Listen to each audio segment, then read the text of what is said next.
Oi gente, eu sou a Thaís do blog Mamaholic. Esse aqui é nosso novo canal no YouTube. Roda a vinheta.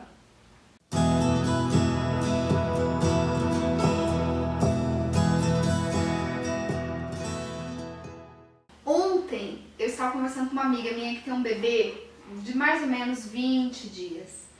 E ela me mandou uma mensagem desesperada que dizia assim: Thaís, o que eu faço para aumentar a produção de leite? Já tendo 2 filhos, sendo escolada nesse tipo de problema, eu já imaginei de cara que o problema não fosse a produção de leite. O problema é que o bebê fica muito no peito quando é recém-nascido, chora muito por uma série de outros motivos, e nós somos levadas a crer que é fome, não é? Então eu perguntei pra ela, falei, por que é que você acha que o bebê está com fome? Por que é que você acha que você precisa de mais leite do que o que você está produzindo? E aí ela me explicou que ele ficava 1 hora em cada peito e ainda chorava no final e tudo mais. Aí conversei com ela sobre esterogestação, já falamos muito disso lá no blog. Expliquei pra ela que é normal, que o bebê usa o peito não só para se alimentar, ele usa o peito quando ele tá com sono, quando ele tá com tédio, quando ele tá se sentindo incomodado com alguma coisa, quando ele tá com sede, de fato tá muito calor aqui em São Paulo, enfim, expliquei tudo isso e, como acontece nesses casos, acabei falando pra ela sobre picos de crescimento e saltos de desenvolvimento. Então, é sobre isso que eu queria falar um pouquinho hoje aqui com vocês. Vamos primeiro diferenciar uma coisa da outra. O que é que são os picos de crescimento? Os picos de crescimento são os estirões. Normalmente a gente fala de estirões quando a gente fala de meninos com mais ou menos 10, 11, 12 anos de idade, que de repente eles dão aquelas espichadas. Isso também acontece com os bebês. Os bebês, eles crescem muito no primeiro ano, em proporções em que a gente provavelmente nunca mais vai crescer na vida, especialmente nos 3 primeiros meses. Então, os bebês crescem muito e engordam muito. O que acontece? Esse bebê tem estirões como aqueles meninos adolescentes do começo da adolescência dos quais a gente fala. O corpo funciona, a produção de leite funciona à base de demanda.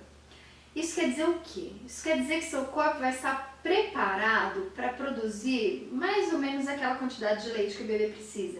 É claro que se o bebê mamar mais, o corpo vai dar conta disso, mas o corpo fica mais ou menos acostumado àquela quantidade ali. Por isso, enfim, que quando a gente precisa fazer ordenha, a gente precisa começar a fazer antes para acostumar o corpo e tal, enfim, toda uma outra história. Por que é importante saber disso? Porque o bebê que está no pico de crescimento está crescendo e ele vai naturalmente mamar mais para que seu corpo produza mais leite de forma a suprir a próxima demanda que virá. Bebê maior precisará de mais leite, estômago maior, não é? Ele precisa se alimentar mais e mais para crescer bem. Então é isso que acontece, gente. O bebê vai mamar mais para que a sua mama seja estimulada, manda recadinho lá para o cérebro, volta a produção de leite. Então, esse é o pico de crescimento.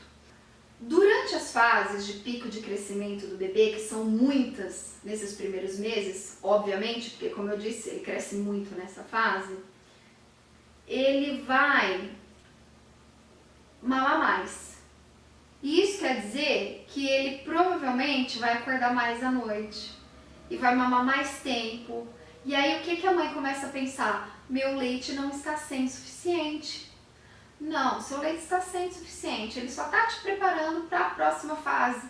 Não se preocupe. É muito comum que as mães fiquem desesperadas nessa fase, porque o bebê realmente muda muito o padrão dele e acham que ele está passando fome. E aí vem a mamadeira desnecessária, o complemento desnecessário, que depois é tão difícil de tirar e que acaba desmamando tantos e tantos bebês por aí, né? Então, esse é o pico de crescimento. O que é o salto de desenvolvimento? Acontece também muito durante o primeiro ano de vida e continua acontecendo depois. Vou dar um exemplo. A minha filha está mais nova, a Aurora, acabou de fazer 7 meses, está aprendendo a engatinhar. Ela só quer engatinhar o tempo todo. Agora ela está engatinhando, então a coisa melhorou um pouco. Mas há uma semana atrás, ela estava se arrastando, quase engatinhando e não conseguia engrenar a coisa. O que acontece quando o bebê está superando um nível de desenvolvimento desse, adquirindo uma habilidade nova? Ele fica doido, ele quer o tempo todo ficar fazendo aquilo, treinando aquela habilidade, é quase que um chamado da natureza, né? Para que as pessoas cresçam e se desenvolvam. Treinando aquela habilidade para que ele consiga superar aquela fase e ir para a próxima, para que ele cresça, para que ele aprenda, para que ele, né, é o desenvolvimento do ser humano. O que as pessoas relatam? Relatam que, por exemplo, quando o bebê está aprendendo a sentar, ele acorda de madrugada e ele fica tentando sentar no berço. É muito comum que o bebê passe a acordar muito mais de madrugada quando ele está numa fase de pico de crescimento, ou porque ele quer mamar, para suprir essa demanda nova por alimento, ou para treinar alguma habilidade, ou porque ele fica inquieto, fica agitado, porque tá tendo toda uma revolução neurológica dentro dele. Então, gente, o buraco é muito mais embaixo. Não é fome. Se o bebê está ganhando bem peso, se o bebê está enchendo lá 5 fraldas de xixi por dia, mais ou menos, aí você coloca uma média, claro que cada mãe sabe quanto que é normal do seu bebê fazer de xixi, quantas fraldas você trocar por dia e tudo mais. Pode ficar tranquila e siga em paz na livre demanda. Beijão, até a próxima!